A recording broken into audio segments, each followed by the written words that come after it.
Yo les potes, ciao tout le monde, c'est Isma, j'espère que vous allez bien. On se retrouve aujourd'hui pour une nouvelle vidéo.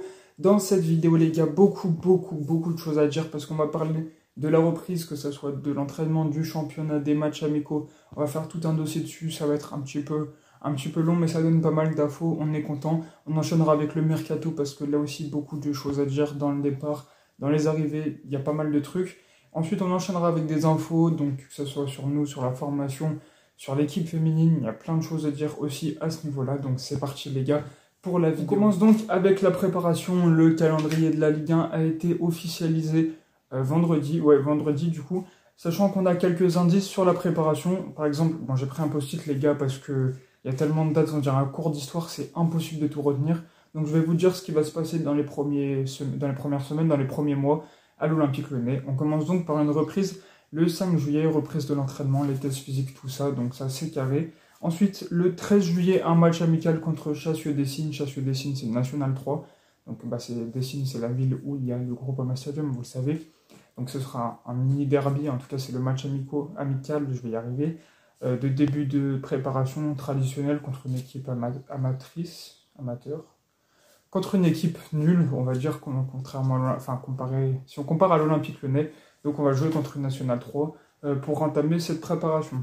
Ensuite, à partir du 15 jusqu'au 25, on va s'envoler du côté de l'Autriche pour un stage en montagne d'une dizaine de jours avec un match amical le 19 juillet et un autre le 25 juillet juste avant de rentrer du côté de Dessines. Ensuite, le 31 juillet, un match OL Torino, donc autre match amical contre une équipe bien meilleure que Chassieux-Dessines. Une bonne équipe, le Torino, ça reste pas non plus trop dégueulasse, même si en comparé à une équipe française, ce serait Montpellier, on va dire, entre guillemets. Donc on verra, ce sera quand même un bon test de début de préparation, demi-préparation. Ensuite, maintenant, calendrier de Ligue 1, je vais vous dire les matchs contre Lyon, contre Marseille, la première journée et la dernière. La première, ce sera Rennes Olympique Lyonnais, donc on ira du côté du Roison Park le 18 août pour commencer notre championnat sans Alexandre Lacazette qui sera sûrement au JO et qui sera aussi suspendu. Donc ça, c'est un peu dommage parce que c'est une grosse affiche contre Rennes. Et vu comment à la fin de saison, on a été dépendant, même toutes les saisons, d'Alexandre Lacazette, je ne sais pas comment on va se débrouiller en début de saison, surtout quand il ne sera pas là. La deuxième journée, c'est face à Monaco. Donc s'il n'est toujours pas revenu des Jeux Olympiques, ça risque d'être un peu compliqué. Il faudra remporter des points parce que sinon, on sera mis dans le mal dès le début du championnat et on ne veut pas revivre ce qui s'est passé. Et ça a été fou l'année dernière, mais on ne veut pas le revivre. Ensuite, les derbies, parce que maintenant les derbies sont de retour, vous le savez, je l'ai déjà dit, vous l'avez vu, ça c'est un peu beau, 6 points gratuits. Le retour des voisins, des ennemis, des Stéphanois en Ligue 1, qui fait plaisir. Alors le premier derby, c'est au Groupama Stadium, ce sera le week-end du 10 novembre. Et ensuite, le match retour, ce sera le 20 avril. Il faudra patienter un petit peu avant de voir le derby, on va attendre quelques mois. Mais en tout cas, je suis content de réaffronter les Stéphanois, ça m'avait un petit peu manqué. Voilà pour ça. Et enfin, les Olympicos, le premier au Groupama Stadium le 22 septembre, ça arrivera assez vite, en un mois de compétition. Donc on espère qu'on sera prêt d'ici là pour les manger. Et ensuite, le 2 février sera le match retour au Vélodrome. Donc là aussi, il faudra qu'on sera prêt après la trêve hivernale. Donc les Olympicos arriveront vite.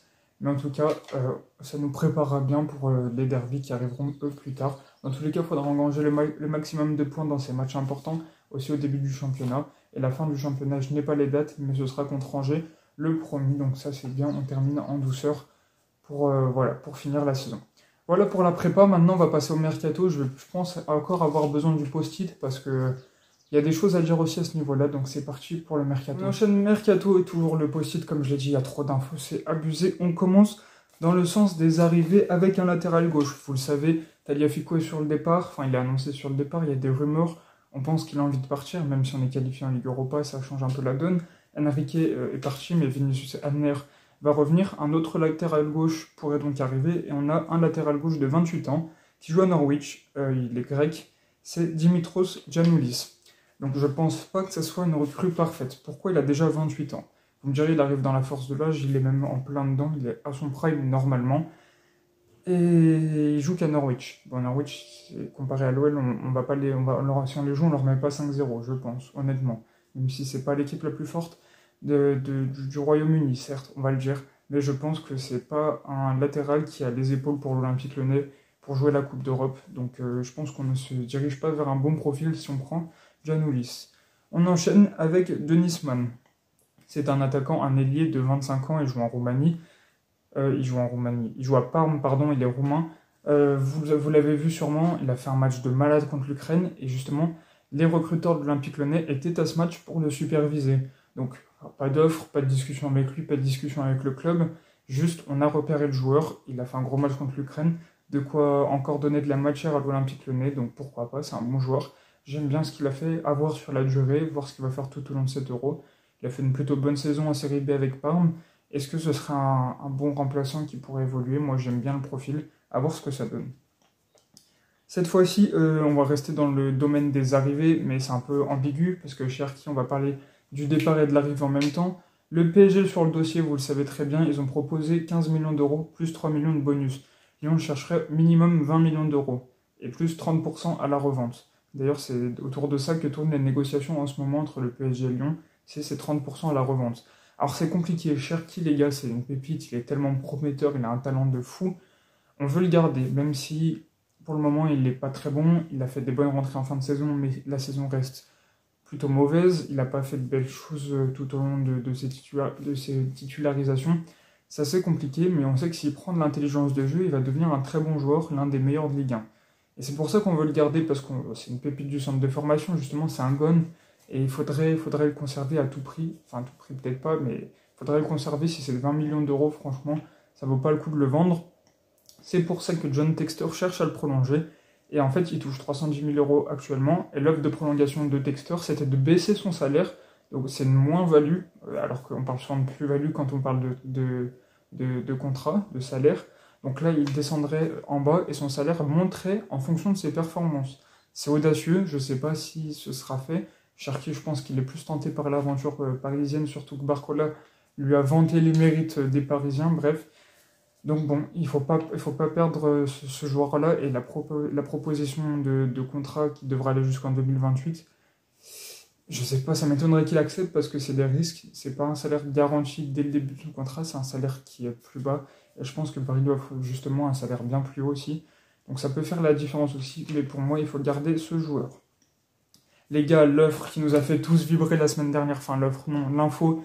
Lacazette reste à l'Olympique Lyonnais, quel bonheur les gars, c'est quoi cette dinguerie? Il était annoncé en Arabie Saoudite notamment, un petit peu en MLS, mais un peu moins. Mais il va rester à l'Olympique Lyonnais, il a fait sa décision, le choix du corps, le choix du blason, les gars. C'est beau dans un football d'actualité où les superstars n'ont plus de rapport avec leurs supporters, n'ont plus de rapport d'amour avec le club. Ils partent chez l'ennemi. Regardez Çalhanoğlu, qui l'a fait il y a quelques saisons, de passer de Milan à l'Inter, par exemple. C'est le premier cas qui m'a traversé l'esprit, mais bref, ça se fait de plus en plus. Regardez, on a recruté Galet Tachar qui a joué à Marseille, alors ça, il y a 10 ans, on l'aurait jamais fait, mais alors jamais. Donc les gars, le bonheur, il fait le choix de l'amour du maillot, il veut honorer ses dernières années de contrat, il veut aller au bout et faire une nouvelle campagne de Ligue Europa, comme il l'avait fait il y a quelques saisons contre la Roma, les gars, les souvenirs. Ça fait plaisir, que d'émotions vis-à-vis de cette info, donc les gars, on peut être seulement content. Il n'y a pas d'autre mot, on est content, c'est tout. Ensuite, maintenant, le sens des départs. Il y a 2-3 petites infos. On commence par Islamdine Khalifa, donc le milieu de terrain qui a joué en réserve avec l'Olympique Lyonnais. J'ai plus son âge, mais c'est encore un jeune milieu de terrain. Va s'en aller sûrement pour un prêt sans option d'achat à Molenbeek. Molenbeek qui a été relégué en D2 belge, donc il va jouer en D2 la saison prochaine, c'est dommage. Dommage pour Molenbeek qui a été recruté, qui est relégué surtout, parce qu'il aurait fait ce prêt, donc je pense qu'il va gagner du temps de jeu, du niveau. C'est bien, mais s'ils auraient été en D1, en première division belge, je pense que ça aurait été encore mieux pour lui. Il aurait gagné encore plus de compétences et d'expérience. Mais en tout cas, c'est quand même un prêt qui sera formateur pour lui, je pense. On enchaîne avec Jack O'Brien, les gars. Cette info, elle me fait un peu chier. Mais bon, en vrai, je la comprends. Parce que West Ham est sur Jack O'Brien, qui a fait qu'une saison à l'OL. On l'a recruté 1 million d'euros, le mec. Donc il a fait une très bonne saison. Il s'est révélé au grand public. Il a arraché le cœur des Lyonnais. Il nous a fait passer par toutes les émotions sur les corners, les gars, c'était magnifique. Et là, West Ham s'intéresse donc à notre jeune joueur irlandais. Et en fait, le deal qui serait un peu au centre de la négociation, même s'il n'y a pas eu d'offre concrète, ce serait ce qui est attendu, ce qui est recherché par West Ham, ce serait donc de prendre Jack O'Brien pour 15 millions d'euros, ce qui rembourserait l'option d'achat de Saïd Benrahma.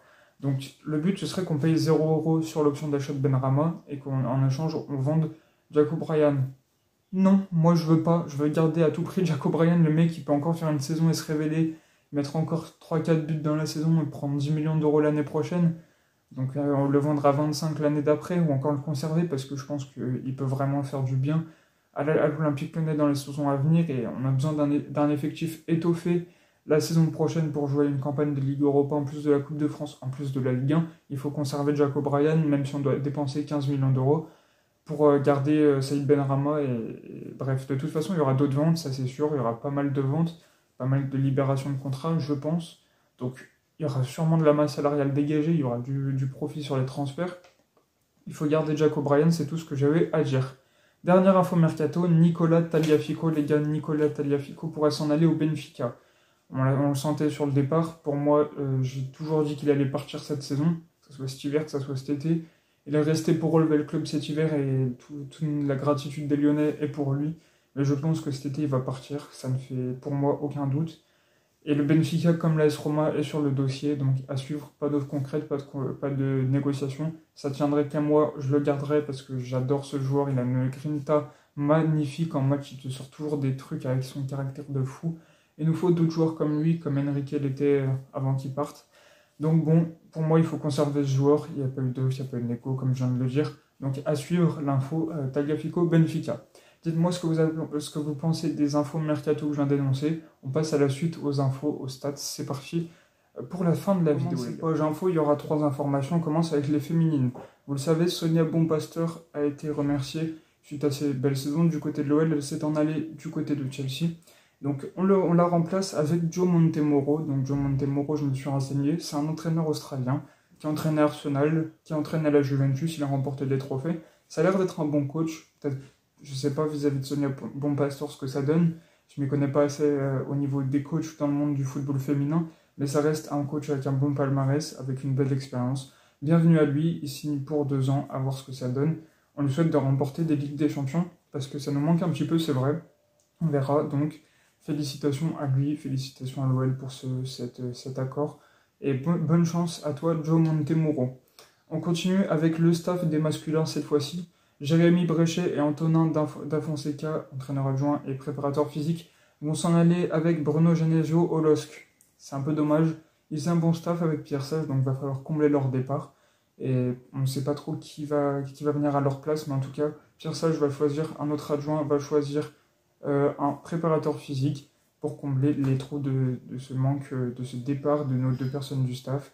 Donc voilà pour ça, voilà pour cette info. Dernière info maintenant les gars, c'est au sujet du centre de formation. L'Olympique Lyonnais, le premier centre de formation de France, donc ça c'est déjà assez glorifiant. En termes de joueurs ayant joué le plus de matchs en Ligue 1, on est devant Toulouse, on est devant Paris, on est devant les gros centres de formation. Donc franchement, ça fait que plaisir d'entendre ça. On est peut-être moins bon en ce moment que précédemment, mais on reste sur les dernières années dominant dans le pays et dans le continent. On est très haut en France, dans l'Europe, on est premier en France, et donc ça fait que plaisir. Voilà pour les infos, voilà pour la vidéo, j'espère que vous l'aurez kiffé. Si c'est le cas, n'hésitez pas à liker, commenter et à vous abonner. On se laisse sur une phrase de Bartruza: l'Olympique Lyonnais est une formidable raison d'exister. Ciao ciao l'équipe.